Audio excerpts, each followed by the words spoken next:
Hello, everyone, and welcome to Build Series. I'm Adam Lance Garcia from Yahoo Entertainment. After 2,000 years, 14 regenerations, and 13 faces, the time-traveling, two-hearted Gallifreyan, known as the Doctor, is finally a woman. And all I can say, it is about time. Let's take a look at our first season.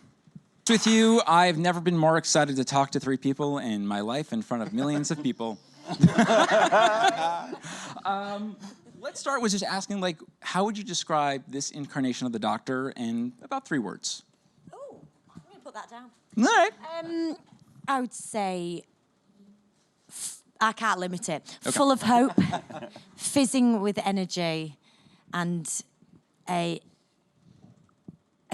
curiosity from out of this world. Okay, she's done it all, so that's our best hope. Oh. Yeah, I did it different on the red carpet the other week, didn't I? I was like, trying to change it up. try to steal it. Constantly delighted. Ooh. Perfect. Jodie, you mentioned in a recent interview that you want to play the Doctor with a kind of open-heartedness and chaos with an ability to find a stillness in the tiniest detail. And I wondered about your approach for playing a character with so many competing emotions in one scene. So I think when you say it like that, it can seem as if that's limiting, but actually it is the opposite, because the Doctor is so mercurial and because the challenges faced throughout are always different, and having this extraordinary hindsight actually in a human would potentially bring a lot of judgment, but actually with the Doctor it opens it up to anything being possible. And I think with that it means you can play any minute and any second how you want, but the most important thing for me was to always be listening. There's no point me as Jodie deciding how I'm going to do something if I've not heard how the other actors or seen the worlds and monsters that we're faced with. And I think it was just, it can be fearful because it's such a big responsibility, but actually, if you just strip it back, it's all about playing the truth. One thing that I would always describe the Doctor as is somewhat troubled. I find her to be someone who sees hope in everything and is always sometimes disappointed by the world around her when it doesn't live up to her own expectations. Why do you think a troubled hero like her is beloved by so many? I think because that's accessible. We know how that feels, that the Doctor has that open-heartedness and that hopefulness, but yeah, can be frustrated. But the fact that the Doctor never gives in and never gives up, and that is what we all should be. We should all, I think, from my point of view, the learning curve I've had as a human playing an alien, I think sometimes as a grown-up you think, oh, I know the answer to that. You don't, and to not know is a wonderful, wonderful thing. Yeah. This is a question for all 3 of you. What elements of the Doctor were drawn from her past generations? Because I saw the first episode. I'm not going to give spoilers, I promise. But I saw... You really aren't. No, I'm really not. Or this is over real quick. I just saw a lot of echoes of past generations in her performance, and that's always exciting. That goes into my own fan theories, which I won't get into right now. Or will you? I might. It's still early. It's early out in my moment. So I just kind of in terms of writing her and performing her, what did you draw upon? Do you want to go first? Or? Well, mine's all a happy accident. Yeah. Because it was all in the writing for me, but I certainly didn't want to feel as if I was repeating a mannerism or anything of that nature, because actually the essence of the Doctor is always there because it's on the page, and it's been put on that page for me by the biggest Whovian I've ever met. So I trust. Well, they're a big. I'm here. Yeah, I know. Yeah, but I trust that, and so yeah. But I think obviously I won't take credit for your writing. Well, you can make credit, make it look good. I think it's. I think you. Like I've written for David Tennant and Matt Smith and now Jodie, and I'm not sure. I think generally there's a sense that you write the Doctor the same through those things. but not identical, you know. So I think it's sort of like the graphic equalizer. So there's things that are doctorish, and that you just sort of bring. So it's a kind of instinctive thing, really. And then the delight for me was I wrote the audition scenes, which Jodie came in and did, and she brought that doctor to the audition, and it was like there. And then I'm just writing for that doctor from that moment on. So I think we all know those values in the doctor that we respond to, and so there's echoes of everyone, but we're not really looking for that. What you're just for sort of feeling that. Hopefully you get that, and hopefully you'll get it when you see it on Sunday. And obviously you've already seen it, but that sense of, oh, there's the doctor. And that's the feeling you're aiming for. And you're not necessarily going, oh, I want that little bit of Hartnell and that little bit of Pertwee and a bit of Tom Baker and a kind of the recklessness of Peter Davison. And, you know, it's all of those things are hopefully there if the doctor's in a story doing doctorish things. But really, with this doctor, it's Jodie, and she brings Jodie's doctor alive. And those resonances and those echoes are, she's just a brilliant actor, and she's in a line of all those other brilliant actors who have all been brilliant doctors. Well, the only thing I can add to that, which isn't very much at all, is what it was like on set. And the very first thing we filmed with Jodie was the regeneration. And there's a lot of crew that have been on the show since Russell T Davies brought it back in 2004. And the amount of people that she said her one and only line in that episode, the minute Jodie said "brilliant." Just the buzz that went around the floor, and then when you walk in the corridors afterwards, and I went into the loo, and I went into a cubicle. This is not going to get dark or anything weird. But I remember standing in there, and I could hear some of the old crew walking in and going, "Oh, she's just the doctor, isn't she? She's just the doctor. It's the doctor." And that was the most wonderful moment. Just the whole team that make the show, who are absolutely amazing, just took Jodie to their hearts within like 5 minutes of her walking on the stage. And I'll admit, and I said this backstage, but I definitely got misty-eyed seeing her regeneration, and I'm still kind of emotional about it. And what is it like for you, especially watching it back and seeing Peter Capaldi become you and knowing that you are the doctor?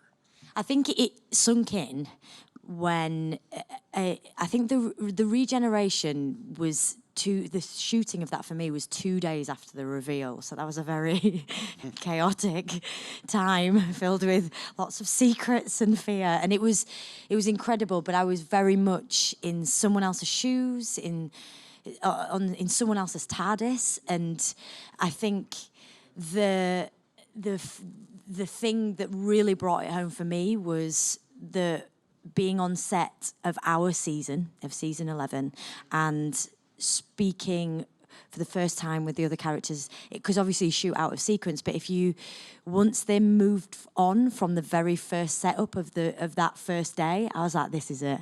There's no getting rid of me now. Like, I could have been regenerated again if I'd have had such a failure. But I was like, I'm in this episode. It's going well. And we moved on, and I was like, this is it. This is it. But I'm never bored of it. So people, are forever going, like saying, oh, do you get bored of, people coming up about the doctor? I'm like, well, not yet. I mean, it's only been a few months, and I'm still delighted to say it and to embrace it. And she did literally come off set and say that with that take. She went, "You can't get rid of me. It's there. I'm in." It's too expensive. And Jodie, you just mentioned the other cast members, and this is the largest TARDIS team that we've seen since Peter Davison's era, and her friends, as we're calling them. Tell us a little bit about them and what dynamics they bring to the TARDIS team. So we're calling them the friends because they literally are my best friends. And I hadn't worked with any of them before. And from the very first rehearsal, I think for all of us, it was love at first night. And I think we're a random bunch of folk that all bring a unique perspective. And I think that only elevates the show. And also you've said earlier that with this you wanted a group of people that reflected the 2018 that we live in, and that there is somebody for everybody to see themselves in. And I think, and in that we've got a very tentative, nervous, of danger Graham, played by Brad. The very, yeah, there he is, looking terrified. But yeah, I'll let you describe Mandip and Tosin. Well, yes. Because you do, Was I doing it well earlier? you were doing it well, and I'll be literally stealing it. So. Yeah, Mandip, who plays Yaz, is Yaz is a very strong and confident, and she's a trainee police officer, and she wants to. She feels like she's got a lot of potential, and she's not getting challenged enough. Cut to. There's a night in Sheffield where she gets challenged a lot more. And then you've got Ryan, who's a warehouse worker, and he's got dyspraxia, and he is at a point in his life where his personal life is being challenged, and so what you want is just that sense of this amazing group coming together. But there are emotional stories to follow through the series, and the purpose of having a gang was also going back to the original DNA of the show, going back to 1963. You can go, the very first episode of Doctor Who, the format of Doctor Who, if you like, is the Doctor and 3 characters and, adventures in time and space. We know there won't be any classic monsters this season, but can you give us a taste, no spoilers, on the new monsters we'll be seeing this year? Other than the one you've seen in episode 1. I don't know what you're talking about. I haven't seen anything. Yeah. How would we do that without any spoilers? I would say there's a range of monsters, there's a range of villains and antagonists in all shapes and sizes, would you say? Yeah, I'm not speaking, I don't. There's a world of pain there if I let something slip, so no. What has been like your most favorite fan reaction over this course of your release, your announcement now? I think, like, for us, going out on stage at All H in San Diego, that, I'd never been to Comic-Con, I'd never been to a Comic-Con, and I hadn't been to that one, and it was incredible, particularly because it's when you walk on stage, it's dark, so you can't see anything, and then you hear 6,500 people. I was in there, I know. Yeah. I heard you. We heard you. Just screaming very loudly. But also knowing that you and everyone else had put all that time into queue to get in, knowing full well we were not going to tell you anything, but at least we were going to do it in person, but it was at least we'd made the effort to come all the way here and go, I'm sorry, we're not telling you that. Next. But that was incredible, because as soon as the fan questions came and the lights went up and you saw this wonderful group of people from all over the world who, that's the best thing about Comic-Con. You guys are the star of Comic-Con. It's not the shows, it's the fans, it's the celebration of fandom. And that's, if you've never been, it's brilliant. I just wish I'd brought some cosplay. But there was some amazing. It was amazing. All the guys dressed up in your costume. Yeah, and all the little girls. kids. It was amazing. I think seeing young girls dressed up as the 13th Doctor before she's been on air in a costume is, and seeing some of you guys here dressed up, and also a Yaz cosplayer outside today. That's amazing. It's so emotional for us, I think. I think some of the, for me, the most emotional thing was within half an hour of the costume release and that wonderful picture of Jodie in her costume for the very first time, the fan art that went up on social media, and then we had a sort of an industry thing back home, and the whole of a floor of a conference centre was decked out. Do you remember, in these framed photos of fans had sent in these beautiful illustrations of Jodie in the costume, and that blew me away. I mean, it's absolutely gorgeous. You guys have previously worked together on Broadchurch, which is let's say a very different show than Doctor Who. Just a little, slightly. More laughs. But you guys are now... But you two are now charged with restarting and rebooting a franchise. And like Doctor Who, what has your working dynamic been on this season compared to Broadchurch? We don't get on. Usually Matt's sitting in between us. This is a bit awkward. I wasn't on Broadchurch, so I just act as a human wall. It gets nasty. I think I've said this, but I don't know if I've said this in front of you. If Chris hadn't have written Broadchurch and he'd just seen it, I don't think I'd have been the actor you called up to audition. I think it's because it was an extraordinary time for us, but because we all became so close and we were on that family like we are on this, but because of that, and me in between scenes as the person fidgeting and not quite focused on the same subject for more than a second, and wandering around picking things up that you're not supposed to be touching, and but I think because of that we are our natural energy made sense of this journey, even though you were obviously attached to it long before me. And we're often asked about, you know, our dynamic working, but it's odd, isn't it? Because it's like you as the showrunner send these extraordinary episodes and we do them, but really our interaction is always on a social level. It's more, hey mate, how are you? Yeah, it's interesting, isn't it? It's the Jodie, like I said, Jodie came into that first audition with the Doctor. She like unpacked her, brought her out, there's the Doctor. I wore a coat that you were like, I'm taking a picture. I was like, these are my own clothes. I've not tried. Like I was just, it's January, I'm cold. It was just a big winter coat. It was like perfect. So it's the discussions happen through the work. Weirdly, we don't sort of sit around and have like a 5-day conference or a half-day conference and go, okay, this is actually the conversation is through.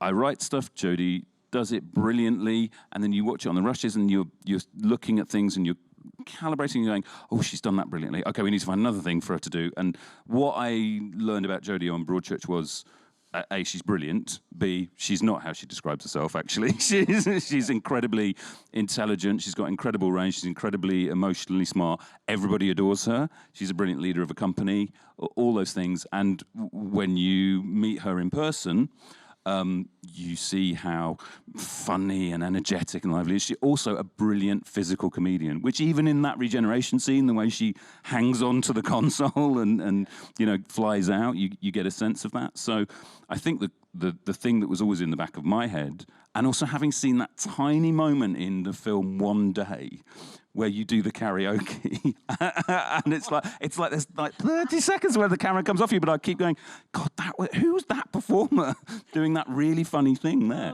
That was a mortifying day. There was a lot of extras in that scene, and I was like, hi guys, you've never met me, but I'm going to sing for you all. It was awful.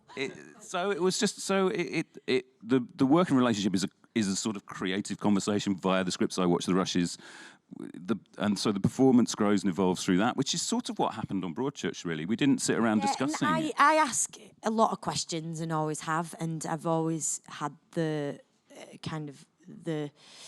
you know, I don't pretend to know how the right inside it is. It's not a question of, I would never say that. It's more, you wrote that? Okay, so that makes me think this. And Chris is never tired of that. And he tolerates that a lot. And this inner monologue, I like to know the detail. And we have a very lucky working relationship that is okay for both of us. Well, yeah, but she's incredibly precise as a performer. And actually, even the other day, she was doing a line of ADR, so it's additional dialogue recording, which you do after the episode is filmed. You might want to change a line or just add an extra bit of thing in for clarity or whatever. And you rang up, didn't you? And I'd added one word in, and you were like, I don't know about that word. And then it wasn't the thing. We were like, it's not either of those two versions. And then we found the third thing. Yeah. It was four words. So that it's like an ongoing conversation that hasn't really stopped for a long time. It's just moved on to a new character. Lucky us. So you kind of talked about this before. You wore a coat to your audition. Yeah. How much influence did you have on your wardrobe, and what do you want to evoke? Because I definitely see the Fourth Doctor scarf colors there, well, or I might be reading into that. Well, this is what has been wonderful about this. Like these guys said, you know, it's a very collaborative process. You know, it's a blank slate for you and Ray Holman, the costume designer, to come up with the costume. And I thought, yeah, really? You're really going to let me do that? I thought they were like, but just so you know, it's got to look like this. But it wasn't. It was a complete blank slate. And I came to the very first meeting with Ray with loads of images and lots of ideas, because I'm full of them. And one of them was a picture, a black and white picture that I'd sent to you at some point when I was bullying you to give me the job, when I was just texting. And it was an image of a woman walking with purpose, with crop trousers, braces and a T-shirt and boots. And I had no idea what time period that was from, because from a distance, it could look 30s, but because it was black and white. But then you see close up, there's a T-shirt, and it had that youthfulness and that maturity, and if you stood back, it could be a man or a woman wearing it. And because it was black and white, it felt like a blank slate for us to play around with. And I love the use of colour. And I think the coat is important because it's so iconic. And I think, but the beauty of it is you're never worn by any of this costume. You wear it, and it feels like home.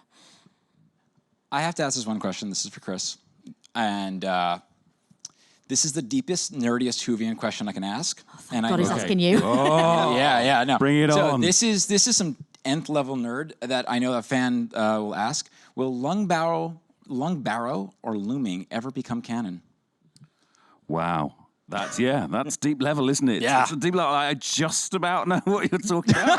I wonder how many in the audience know what he's talking about. Is anybody? No. Wow. Zero. We got one back there. Yeah, okay, right at the back. Well done. So I think you're referring to a novel which I've never read. So, Lung Barrow, yeah. Lung Barrow, which is by Mark Platt. Yes. So Mark Platt, who wrote Ghostlight, one of the great good Doctor Who stories. Well, I've never read that, so You want me to? I can explain it right now. I tried to get a copy years ago. Should we do that? Okay. Okay, Start at the so- beginning. All right. So the seventh. I'm not going to do it. Yeah.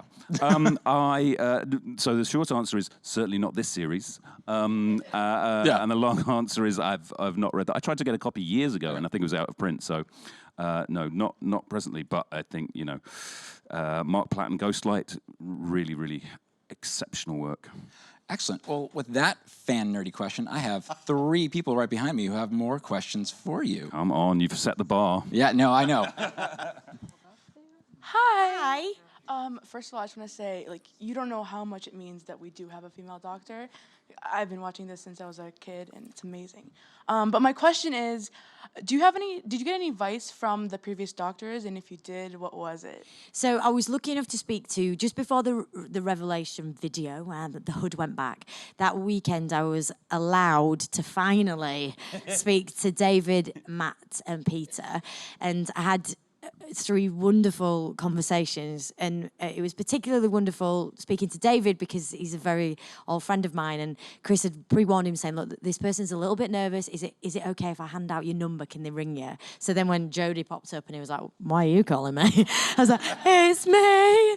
And the thing that will be the thing that I pass on is it can't be explained. And in a roundabout way, it was, this is going to be the most extraordinary journey of your life, and all 3 of them said it, but you don't know what it's like till you're in it, and it'll go like that. So just be open to it and be present. And it's true. I cannot believe we've already completed and about to show season 11.